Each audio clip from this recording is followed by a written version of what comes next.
Kitco Mining's special coverage of the Vancouver Resource Investment Conference is brought to you by First Mining Gold.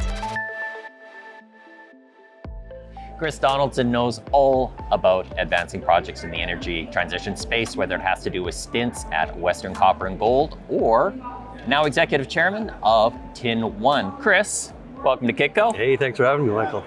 Chris, explain to us why tin is important within the energy transition space. Yeah, well, it's considered the forgotten metal in the space often, but when you think about it, the tin is used in almost any energy application. Half of its use is with soldering. So it's kind of the glue that holds together batteries or any kind of electrification. What's the current supply picture for tin, Chris? Yeah, on the supply side, it's really caused a bit of a squeeze. So 75% of supply of tin comes from Myanmar, DRC, Indonesia, and China. And China has been hoarding material itself. And the other areas are, kind of have some dubious distinctions with them. So there's been a lack of supply on the market. And then if you look on the other side, on the demand side, obviously electrification has increased, and so is the demand for tin. So it's put a real squeeze on the price of tin. The price, over the last 2 years, it's almost a perfect chart. It hit all-time highs, over 50,000 a ton about a month and a half ago. It's pulled back in the last couple of weeks, as most materials have, but it's still double the historic average. Now, TinOne, you have a project in Tasmania. Yeah, we have a couple projects in Tasmania. I was just down there a few weeks ago, finally got to get into Australia and get some boots on the ground. One that we're drilling right now, which is Great Pyramid, historic resource on it that we're reconfirming and then hoping that it extends. And then ultimately put a new resource around that. So that's active right now. And once we're finished that, we're going to move to our Aberfoyle project, which is historic tin district, about 45 minutes from Great Pyramid. And it had produced over 2 million tons of tin. So again, hopefully be able to resurrect that.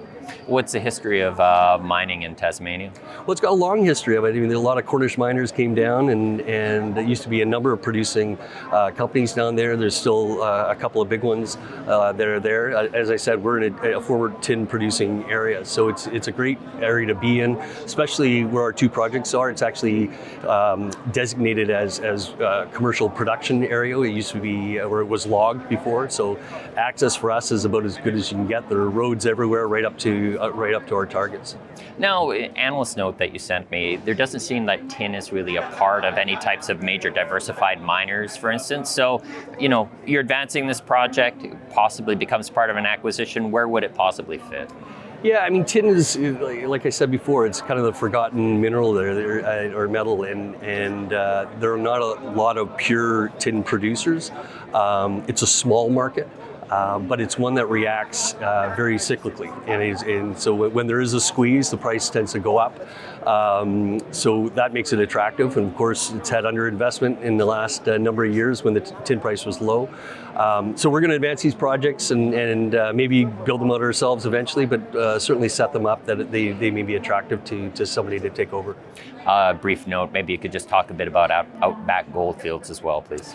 Yeah, so I was finally able to get down to Australia and see those properties as well after 2 years of hard lockdown, which is unbelievable, really. But things are going well there. We're drilling and doing lots of work, and looking forward to getting some results out in the summer here. Chris, we go back a while. I know your stints at Western Copper.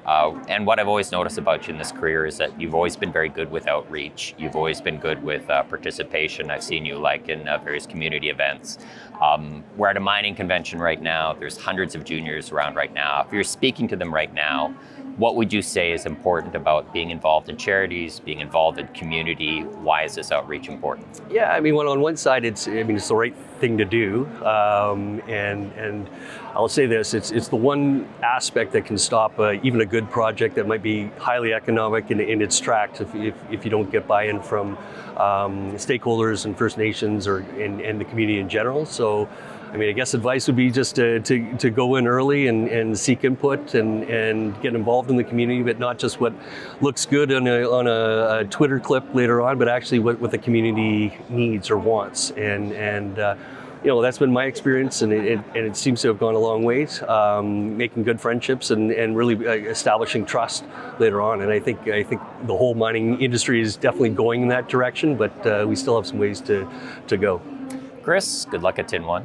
Thank you very much. He's Chris Donaldson. He's Executive Chair of TinOne. My name is Michael McRae, and you're watching Kitco Mining.